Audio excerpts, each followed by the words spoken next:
Essa é simplesmente uma das cenas mais mentirosas e patéticas que eu já vi da religião misturada com a política no Brasil. Isso foi na Bahia, na excelentíssima e grandiosíssima Bahia, onde os índices de criminalidade explodiram. É a cidade mais. É o estado mais perigoso do Brasil e está aí orbitando entre os mais perigosos do mundo. E em termos de educação, está pior do que o Congo. A Bahia está pior do que o Congo em termos de educação. Tudo administrado e orquestrado por essa dupla aqui, ó. Jerônimo, que é o governador, e esse aqui é o vice-governador, Geraldinho. Esse aqui, meu irmão, como é que um petista, vê Jerônimo, que é do PT, ao lado de um cara que era bolsonarista um dia desse atrás, antes das eleições? O cara picava o pau em Lula, era do PT. Como é que os petistas conseguem lidar com traidores assim, desse jeito? É foda, mas o objetivo de falar aqui não é sobre política. É sobre religião na política. Isso aqui é uma das cenas mais patéticas que eu vi esses dias. A oração desse pastor. E mais engraçado ainda são os comentários. Este homem que tem dedicado a sua vida como graça e a bondade, sabendo que ele pode contar com as nossas orações, que como igreja, como Convenção Batista Nacional do Estado da Bahia, que nós possamos, ó Deus, continuar sempre de joelhos orando por este governo. Esse homem que tem de se dedicado à graça e à sabedoria. Eu não entendi, foi nada que esse pastor disse. Este homem que tem dedicado a sua vida como graça. Esse homem que tem de dedicado a sua vida como graça e sabedoria. Primeiro lugar, Jerônimo não é cristão. Isso aí é uma jogada política, uma das jogadas políticas mais bizarras e mais antigas que existe. É uma parada bizarra, porque isso aí é o que esclarece o poder da persuasão, o poder da mentira que esses caras têm. Tanto o pastor quanto o político. O político, a gente não liga tanto, entre aspas, não liga tanto, porque o político, uma das atribuições do político como um cargo público é a mentira. Todo mundo sabe disso. Já está intrínseco. O cara virou político, automaticamente ele é um mentiroso. Mesmo que não seja, mas ele vira. O pastor não. O pastor deveria ser o contrário. Ele era um mentiroso, quando virou pastor, virou cristão, ou seja lá o que for, ele largou da mentira e entrou. Não. O que está acontecendo hoje é uma junção das duas coisas. Ou seja, o pastor está simplesmente abençoando um cara que ele não conhece, simplesmente pelo status de um governador estar na igreja dele, ou seja lá o que for que ele tenha de acordo com esse governador. Porque todo mundo sabe, é só abrir na internet, no Google, e ver o ranking de escolaridade que está na Bahia e o ranking de criminalidade que está na Bahia, e você vai ver que é o pior. Então ele não tem dedicado a vida dele com sabedoria. Ele tem dedicado a vida dele para poder manter o poder dele e do partido dele na Bahia, destruindo o que tá destruindo. Vou até fazer isso aqui, ó. Vou até escrever aqui. Ranking das cidades mais perigosas do Brasil. Pã. Deixa eu ver.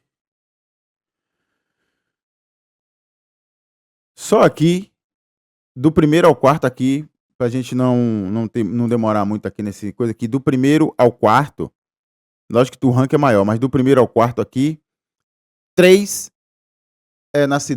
3 é no estado da Bahia. Ou seja, primeiro lugar, Maragogipe. Não. Primeiro lugar tá Maranguape, Ceará. Maranguape, não sei, nunca vi falar nessa cidade aí. Mas tá em primeiro lugar, Ceará. Aí vem o segundo lugar, Jiquié, Bahia. Terceiro lugar, Juazeiro, Bahia. Quarto lugar, Camaçari, Bahia. Deixa eu ver se a lista aumenta mais.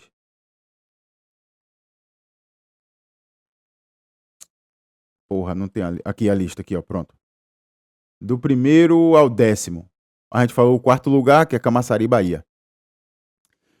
Aí vem Pernambuco. Aí Simoncílio, Bahia.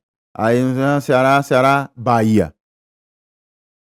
Então, a Bahia é sim, o estado mais perigoso do Brasil e talvez até do mundo, né? Acho que até do mundo, viu?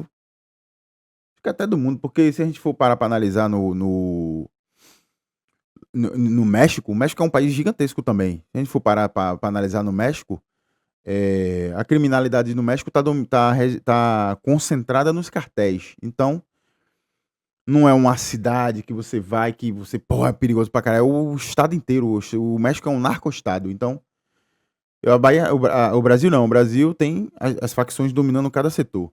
Enfim, é uma explicação bosta, mas é uma explicação que eu achei. Vamos ver aqui. Estados do Brasil com menor educação. Ver se assim vai dar pra ir. Bom, aqui, ó. Olhei aqui pra gente ver aqui. Isso aqui foi aleatório aqui, o chat GPT, a inteligência artificial do Google que me botou aqui essa resposta. Vamos lá ver. Os estados com menores índices de educação infantil no Brasil são frequentemente aqueles com maiores dificuldades socioeconômicas e desafios na infraestrutura educacional. Estados como Bahia, Maranhão, Pará e Amazonas são os estados maiores e mais isolados. Esses dois estados aqui, esses três estados aqui, depois da Bahia, são os estados mais isolados. Então, eles têm, assim, um certo isolamento do centro. A Bahia não, a Bahia tá no meio ali, tá? A Bahia foi a primeira capital do Brasil, a Bahia já foi o estado mais rico do Brasil. Minerais, tem tudo na Bahia. Esses estados aqui não. E outra, esse estado aqui, Maranhão, para quem não sabe, foi governado por quem? Se vocês conseguem entender aí. Foi governado por Flávio Dino. Flávio Dino foi governador por 2 mandatos desse estado. Esse estado é um que tem os menores IDHs do mundo. É esse estado. E hoje ele é ministro do STF.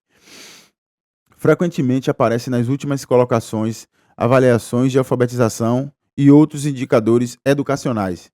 Esses 4 estados aqui. Então, voltando lá para o nosso vídeo religioso, que a gente está vendo aqui, o patético pastor orando por um cara que não faz nada pela Bahia, a gente agora parte para entender o que é que o público tá achando dessa oração aí, né? Vamos ler aqui alguns dos comentários. Incríveis comentários. Olha isso aqui, ó.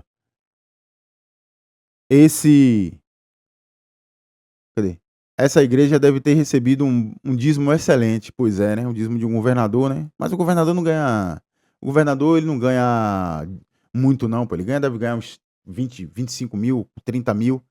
E outra coisa é que um político não dá dízimo da propina, né? Ele dá dízimo só do salário, né? Porque aí senão fica um dinheiro muito alto. Aqui, ó. Esse homem está acabando com a Bahia. Ora para ele continuar. Ora para ele continuar, não no governo. É isso aí. Ouve essa oração, Senhor, e liberta ele do petismo. Ih, pastor petista é foda. Leva ele, Senhor. Então assim, ó. Aqui, ó. Tu vai pedir até membro da igreja. O sangue de Cristo tem poder que o Senhor não ouça. Então, assim, você vê que são vários comentários criticando essa ação do pastor.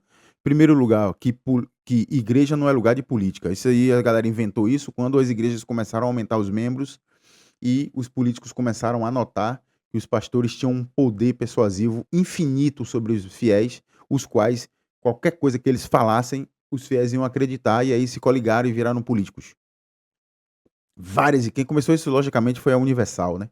Colocando lá os seus bispos e apóstolo não, que a Universal não tem apóstolo, mas os bispos lá para poder se candidatarem e os próprios fiéis da igreja votarem neles. E eles ganham, não tem como perder. Então é isso, galera. É o seguinte, mais um videozinho aí, finalizando esse vídeo, para que a gente possa refletir nas ações dos nossos governantes e refletir nas ações dos pastores que vocês seguem. Não há Deus dentro de uma igreja na qual o pastor é um falcatrua. Não há Deus Independente se o cara tem uma fala mansa, se veste bem, fala bonito e chora na hora do culto. Fuja desses lugares. Encontre Deus no deserto, encontre Deus no meio da floresta, encontre Deus dentro da sua casa.